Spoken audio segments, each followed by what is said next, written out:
ಎಲ್ಲರಿಗೂ ನಮಸ್ಕಾರ. ಕನ್ನಡತಿ ಗೃಹಿಣಿ ಕೈರುಚಿಗೆ ಸ್ವಾಗತ. ನಾನು ಸ್ಟವ್ ಹಚ್ಚಿ ಬಾಣಲೆ ಇಟ್ಟಿದ್ದೀನಿ. ಈಗ ಅದಕ್ಕೆ ಮಸಾಲೆಗೆ ಹುರ್ಕೊಳ್ತೀನಿ. ಬದನೆಕಾಯಿ ಎಣ್ಗಾಯಿಗೆ ಅದಕ್ಕೊಂದು ಸ್ವಲ್ಪ ಬೆಳ್ಳುಳ್ಳಿ, ಒಂದು ಸ್ವಲ್ಪ ಈರುಳ್ಳಿ, ಶುಂಠಿ ಒಂದೆರಡು ಪೀಸ್ ಹಾಕ್ಕೊಂಡಿದ್ದೀನಿ, 1 ಇಂಚು ಶುಂಠಿ, 10 ಬೆಳ್ಳುಳ್ಳಿ ಹೆಸರು. ಇದನ್ನೆಲ್ಲ ನಾನು ಚೆನ್ನಾಗಿ ಹುರ್ಕೊಳ್ತೀನಿ ಬದನೆಕಾಯಿ ಎಣ್ಗಾಯಿ ಮಾಡೋದಕ್ಕೆ. ಮರೆಯದೆ subscribe, like, share and comment ಮಾಡಿ, ಬೆಲ್ ಬಟನ್ ಪ್ರೆಸ್ ಮಾಡಿ, ನೋಟಿಫಿಕೇಷನ್ ಬರುತ್ತೆ. ಆಗ ಮೊದಲಿಗೆ ವೀಡಿಯೋಗಳೆಲ್ಲ ಬರುತ್ತೆ, ನೀವು ಮೊದಲಿಗೆ ವೀಡಿಯೋನ ನೋಡಬಹುದು.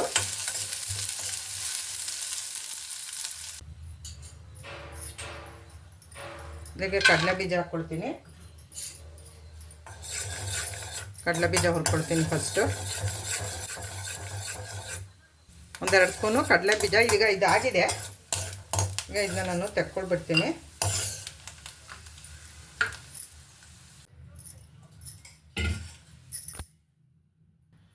ಈಗ ಮಿಕ್ಸಿ ಜಾರ್ಗೆ 1/2 ಸ್ಪೂನು ಉಪ್ಪು ಹಾಕ್ಕೊಳ್ತೀನಿ. ಆಮೇಲೆ ಒಂದು ಸ್ವಲ್ಪ ಹಾಕ್ಕೊಳ್ಬೇಕು. ಈಗ ಒಂದು ಸ್ವಲ್ಪ ಮಿಕ್ಸಿ ಮಾಡೋದಕ್ಕೆ ಹಾಕ್ಕೊಳ್ತಾ ಇದ್ದೀನಿ. ಈಗ ಮಿಕ್ಸಿ ಮಾಡಿದ್ದಾಗಿದೆ.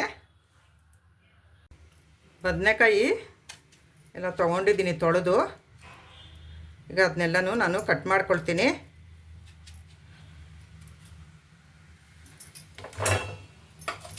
ಐತಿ ನೋಡಿ.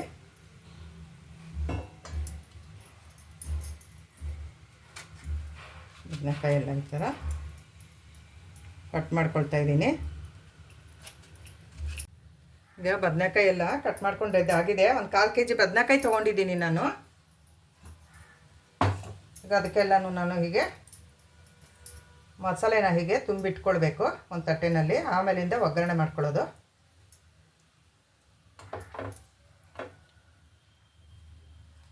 ಹೀಗೆ ಮಸಾಲೆ ತುಂಬಿಟ್ಕೊಳ್ಬೇಕು ಬದನೆಕಾಯಿ ಒಳಗಡೆಗೆ.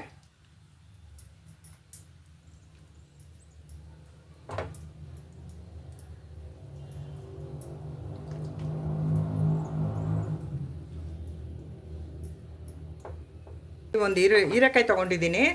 ಇದಕ್ಕೂ ನಾನು ಒಂದು ಸ್ವಲ್ಪ ಕಟ್ ಮಾಡಿ ಮಸಾಲೆ ತುಂಬ್ಕೊಳ್ತೀನಿ. ಅದ್ರ ಜೊತೆ ಮಿಕ್ಸ್ ಮಾಡ್ಕೊಳ್ತೀನಿ ಬದನೆಕಾಯಿ ಜೊತೆ. ಹೀರೆಕಾಯಿನ ನಾನು ಒಂದು 4 ತೊಗೊಂಡಿದ್ದೀನಿ, ಒಂದು 4 ಪೀಸು. ಇದರಲ್ಲಿ ಮತ್ತೆ ಈಗ ನಾನು ಮಸಾಲೆ ತುಂಬ್ಕೊಳ್ತೀನಿ.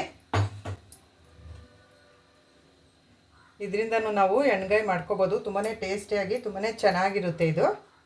ನಾನಿಲ್ಲಿ ಮಿಕ್ಸ್ ಮಾಡ್ಕೊಳ್ತೀನಿ. ಬರೀ ಇದು ಒಂದನ್ನೇ ಬೇಕಾದರೂ ನಾವು ಹೀರೆಕಾಯಿದು ಸಪ್ರೇಟಾಗಿ ಇದು ಒಂದನ್ನೇ ನಾವು ಮಾಡ್ಕೊಳ್ಬೋದು ಎಣ್ಗಾಯಿ. ಸ್ಟವ್ ಹಚ್ಚಿ ಕುಕ್ಕರ್ ಇಟ್ಟಿದ್ದೀನಿ. ಈಗ ಒಗ್ಗರಣೆ ಮಾಡ್ಕೊಳ್ತೀನಿ.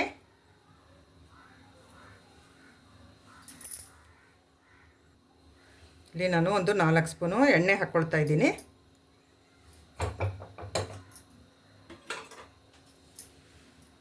ಎಣ್ಣೆ ಕಾಯಬೇಕು. ಈಗ ಎಣ್ಣೆ ಕಾದಿದೆ. ಅದಕ್ಕೆ ಸಾಸಿವೆ 1 ಸ್ಪೂನು, ಜೀರಿಗೆ 1 ಸ್ಪೂನ್ ಹಾಕಿದ್ದೀನಿ.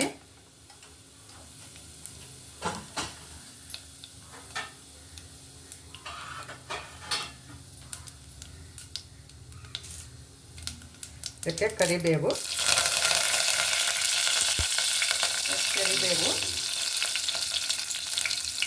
ಈರುಳ್ಳಿ, ಸಣ್ಣ ಈರುಳ್ಳಿ ಯಾರಿದು ನಿಜವಾಗಿ ಹೆಚ್ಚಿಟ್ಕೊಂಡಿರೋದು. ಅದನ್ನು ನಾನು ಮಿಕ್ಸ್ ಮಾಡ್ಕೊಳ್ತೀನಿ ಎಣ್ಣೆಯಲ್ಲಿ. ಈಗ ಈರುಳ್ಳಿ ಬೇಯ್ತಾ ಇದೆ. ಈ ಥರ ಈರುಳ್ಳಿ ಎಣ್ಣೆಯಲ್ಲಿ ಚೆನ್ನಾಗಿ ಬೇಯಿಸ್ಕೊಳ್ಬೇಕು. ಈಗ ಇದಾಗಿದೆ. ಈಗ ಇದಕ್ಕೆ ನಾನು ಒಂದೊಂದೇ ಬದನೆಕಾಯಿ ಇಡ್ತೀನಿ. ಮಸಾಲೆ ತುಂಬಿ ರೆಡಿ ಮಾಡ್ಕೊಂಡಿದ್ನಲ್ಲ ಅದು ಈಗ ಕುಕ್ಕರ್ನಲ್ಲಿ ಒಂದೊಂದೇ ಇಟ್ಕೊಳ್ತೀನಿ.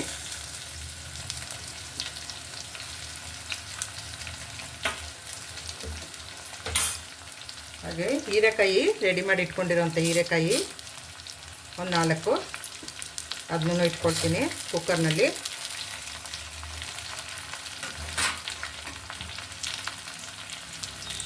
ಈಗ ಇದಕ್ಕೆ ಮಸಾಲೆ ಇನ್ನು ಉಳಿದಿರೋಂಥ ಮಸಾಲೆನ ಅದರ ಮೇಲೆ ಹೀಗೆ ಹಾಕ್ಕೊಳ್ಬೇಕು. ಈಗ ಸ್ವಲ್ಪ ನೀರು ಹಾಕಿ ಕಲಸಿ ಮಸಾಲೆನೆಲ್ಲ ಹೀಗೆ ಹಾಕ್ಕೊಳ್ಬೇಕು.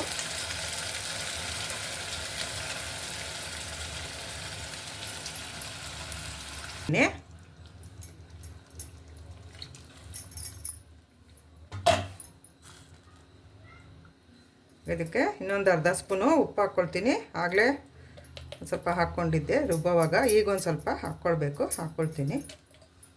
ಆಯಿತು, ಇಷ್ಟಾದರೆ ರೆಡಿ ಆಯಿತು. ಇದನ್ನು ಒಂದು ವಿಜಿಲ್ ಹಾಕ್ಸ್ಕೊಂಡ್ರೆ ಸಾಕು. ನಾವು ಜಾಸ್ತಿ ಏನು ಬೇಕಾಗೋದಿಲ್ಲ. ಒಂದು ವಿಜಿಲ್ ಹಾಕ್ಸ್ಕೊಳ್ತೀನಿ ನಾನು ಇದನ್ನು. ಈಗ ಕುಕ್ಕರ್ ಮುಚ್ಚಳನ ನಾನು ಮುಚ್ಕೊಳ್ತೀನಿ.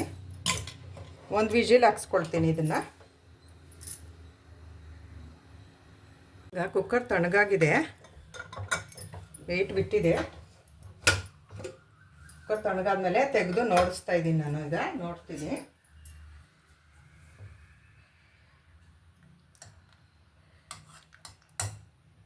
ಚೆನ್ನಾಗಾಗಿದೆ. ಬದನೆಕಾಯಿ ಎಲ್ಲ ಚೆನ್ನಾಗಿ ಬಂದಿವೆ, ಬೆಂದಿದೆ ಕರೆಕ್ಟಾಗಿ. ಇದಕ್ಕೀಗ ನಾನು ಚಪಾತಿ ಮಾಡ್ಕೊಳ್ತೀನಿ. ನಾನು ಇದಕ್ಕೆ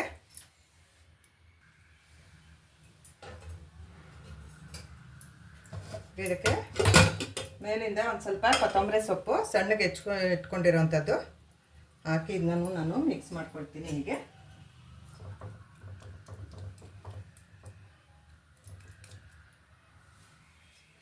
ನಾವು ಈ ಥರ ಎಣ್ಣೆಗಾಯಿನ ಬೆಳಗ್ಗೆ ತಿಂಡಿಗೂ ಮಾಡ್ಕೊಳ್ಬಹುದು. ಚಪಾತಿ ಜೊತೆ, ರಾಗಿ ರೊಟ್ಟಿ ಜೊತೆ, ಅಕ್ಕಿ ರೊಟ್ಟಿ ಜೊತೆ, ಜೋಳದ ರೊಟ್ಟಿ ಜೊತೆ ಈ ಥರ ಎಣ್ಣೆಗಾಯಿ ಮಾಡಿಕೊಂಡು ತಿನ್ನಬಹುದು. ಮತ್ತು ನೈಟ್ ಊಟಕ್ಕೂ ನಾವು ಈ ಥರ ಎಣ್ಣೆಗಾಯಿ ಮಾಡಿಕೊಂಡು ಚಪಾತಿ ಮಾಡಿಕೊಂಡು ರೊಟ್ಟಿ ಮಾಡಿಕೊಂಡು ತಿನ್ನಬಹುದು.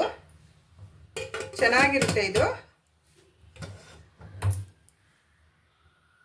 ಗೋಧಿ ಹಿಟ್ಟನ್ನು ಕಲಸೋದಕ್ಕೆ ನಾನು ಒಂದು ಗ್ಲಾಸು ಗೋಧಿ ಹಿಟ್ಟು ತೊಗೊಂಡಿದ್ದೀನಿ, ಒಂದು 1/4 kg.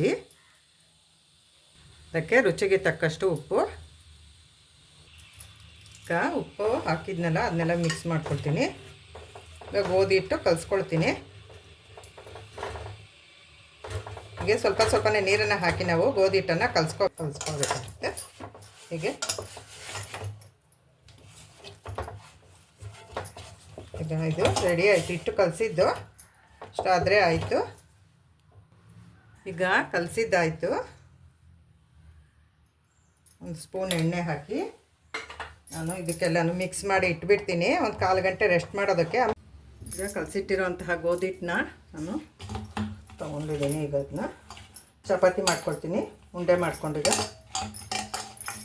1/4 ಗಂಟೆ ಆಗಿದೆ ಕಲಸಿಟ್ಟು. ಉಂಡೆ ಮಾಡ್ಕೊಳ್ತೀನಿ ಇದನ್ನು ನಾನು.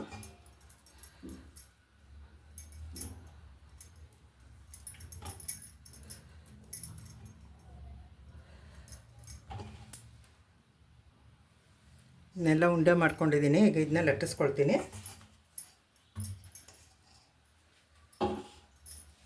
ಸ್ವಲ್ಪ ಹಿಟ್ಟು ಹಾಕ್ಕೊಳ್ತೀನಿ. ಸ್ಟವ್ ಹಚ್ಚಿ ಹೆಂಚಿಟ್ಟಿದ್ದೀನಿ. ಹೆಂಚು ಕಾಯ್ತಾ ಇದೆ. ಈಗ ಇದನ್ನ ನಾನು ಚಪಾತಿ ಲಟ್ಟಿಸ್ಕೊಳ್ತೀನಿ. ಎಣ್ಣೆಗಾಯಿಗೆ ಚಪಾತಿ ತುಂಬಾ ಕಾಂಬಿನೇಷನು ತುಂಬಾ ಚೆನ್ನಾಗಿರುತ್ತೆ. ಅದರಿಂದ ಇಷ್ಟು ಲಟ್ಟಿಸ್ಕೊಂಡ್ಮೇಲೆ ಒಂದು ಸ್ವಲ್ಪ ನಾವು ಎಣ್ಣೆನ ಈ ಥರ ಹಾಕ್ಕೊಂಡ್ರೆ ಚೆನ್ನಾಗಿರುತ್ತೆ. ಅದು ಪದ್ರ ಬರುತ್ತೆ. ಅದರಿಂದ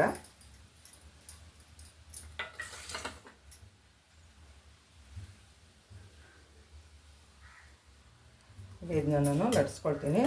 ಮಡ್ಚಿದ್ನಲ್ಲ ಅದನ್ನ.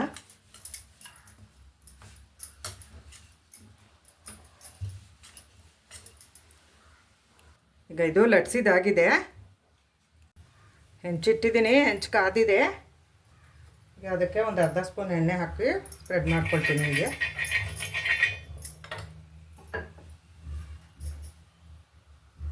ಲಟ್ಸಿರೋ ಚಪಾತಿನ ನಾನು ಇಲ್ಲಿ ಹಾಕ್ಕೊಳ್ತೀನಿ.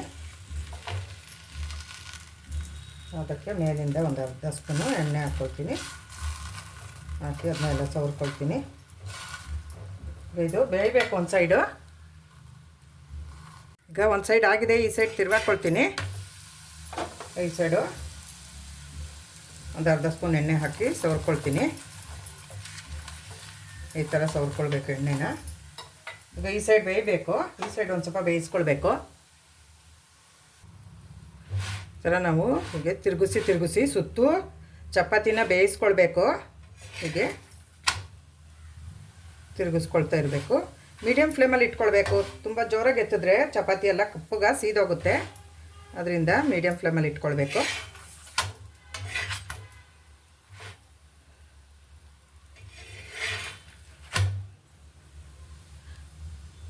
ಇದಾಗಿದೆ, ಇದನ್ನ ನಾನು ತೆಕ್ಕೊಳ್ತೀನಿ. ಚಪಾತಿಗೂ ಎಣ್ಗಾಯಿಗೂ ತುಂಬಾ ಕಾಂಬಿನೇಷನು ಚೆನ್ನಾಗಿರುತ್ತೆ ನೋಡಿ. ಹೀರೆಕಾಯಿ ಇದು ಬದನೆಕಾಯಿ, ಇದು ಹೀರೆಕಾಯಿ, ಎರಡಕ್ಕೂ ಚೆನ್ನಾಗಿರುತ್ತೆ. ಹೀರೆಕಾಯಿ ಎಣ್ಗಾಯಿನೂ ತುಂಬ ಚೆನ್ನಾಗಿರುತ್ತೆ, ಬದನೆಕಾಯಿ ಎಣ್ಗಾಯಿನೂ ತುಂಬ ಚೆನ್ನಾಗಿರುತ್ತೆ. ಚಪಾತಿಗೆ ತುಂಬಾ ಚೆನ್ನಾಗಿರುತ್ತೆ ಇವೆಲ್ಲನೂ. ನೀವು ಮಾಡಿ ಹೇಗಿದೆ ಎಂದು ಕಮೆಂಟ್ ಮಾಡಿ ತಿಳಿಸಿ. ಮರೆಯದೆ subscribe, like, share and comment ಮಾಡಿ. ಬೆಲ್ ಬಟನ್ ಪ್ರೆಸ್ ಮಾಡಿ, ನೋಟಿಫಿಕೇಷನ್ ಮೊದಲಿಗೆ ಬರುತ್ತೆ. ಆಗ ನೀವು ಮೊದಲಿಗೆ ವೀಡಿಯೋಗಳನ್ನೆಲ್ಲ ನೋಡಬಹುದು. ನೋಡಿದ್ದಕ್ಕೆ ಧನ್ಯವಾದಗಳು.